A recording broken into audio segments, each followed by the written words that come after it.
Oh my god. Oh my god! Oh my... I was kidding! It was a joke! It was not supposed to happen! This is the third time! God damn it! Seriously though, Trixie was not a character I was expecting to see again in this show. Magic Duel seemed to me to have wrapped up the character in a neat, if rather underwhelming bow. Yet, here we are, a solid chunk into season 6, and I'm dragged out of retirement again because one of the, what I thought was highly unlikely situations has actually occurred in the canon of the show. So let's take a peek at Trixie's latest appearance in this week's episode, No Second Prances.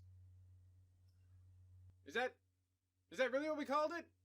God, it's been so long I forgot how bad these fucking puns are! Interesting that Starlight has apparently still not made any friends outside of the main 6. I mean, Ponyville is like the friendship capital of the world, so you'd think someone would have bitten by now. It was a nice touch that they first characterized her as overly controlling to help frame this as a legitimate reason to be the case, with the tendency testing the patience of even her established friends. Of course, she then runs into Trixie, and the two hit it off pretty well since they both have colored pasts they'd like to move, well, past. To be honest, I wasn't all that keen on the idea of Starlight becoming a main character, simply because we've been down this path a few times now with redeeming villains who just didn't get the idea of friendship, Trixie herself being one of the first. However, this episode used that to its advantage by bringing two characters together that walked a similar path, the two pariahs relating over their past follies. It's a great avenue to further explore both Trixie and Starlight, as they clearly can both relate on this aspect, vent to each other, and help try together come to terms with the situation, or on the negative side, have their pessimism reverberate back and forth and push them further and further into cynicism territory,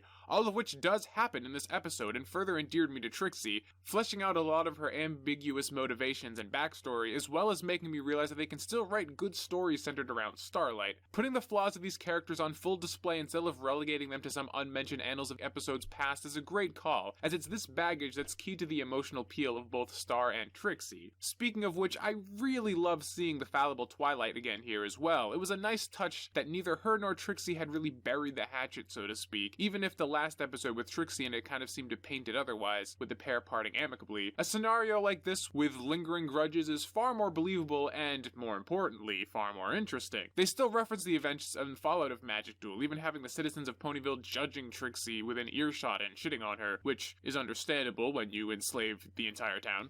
They still show up for a magic show, though. There's just no quelling that Ponyville spirit. So this episode serves as not only a way of developing Starlight, which I'm assuming is going to be one of the major goals of this season. I don't know, this is the only episode of season 6 I've watched so far, as well as a continuation of Magic Duel, so that was pretty cool. Getting back to Twilight's side though, seeing her actions realistically not be able to match her words, and being unable to help the pony she's been fancying her students since the beginning of this season was another nice touch that added to this episode overall. We see here that one of Twilight's biggest motivations for teaching Starlight is to use her friendship successes to impress Celestia, proving her to be just as much the teacher she holds her mentor to be, which of course is a mindset that isn't too far removed from Trixie's ulterior motive of using Starlight to best Twi, once again painting the pair as thematically linked.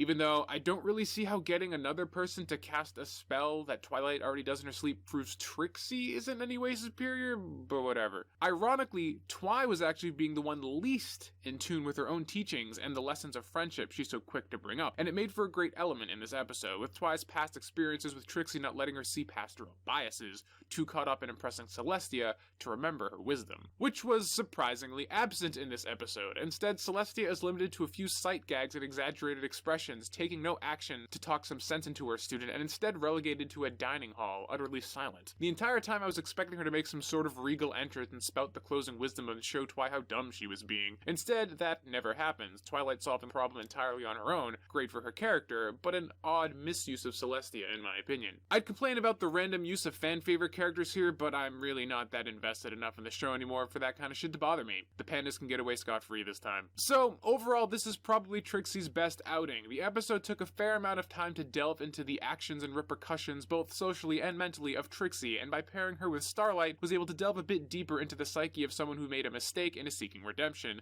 and is being held socially hostage by these prior errors. The episode also deals with the benefits of putting our preconceived notions aside and dealing with objective reality rather than our own personal biased lens, but at the same time brings Trixie's trademark arrogance and Twi's love for her teacher in to make a quick comment about the folly of using people for your own agenda. No Second Prances, I can't believe that's the name, is my favorite episode of season 6, but since it's the only one I've seen, that doesn't really mean anything. Still, giving my favorite side character the proper send-off she deserved is a great way to close out what will probably be the last time I talk about My Little Pony online. Unless we finally get that Celestia and Luna episode.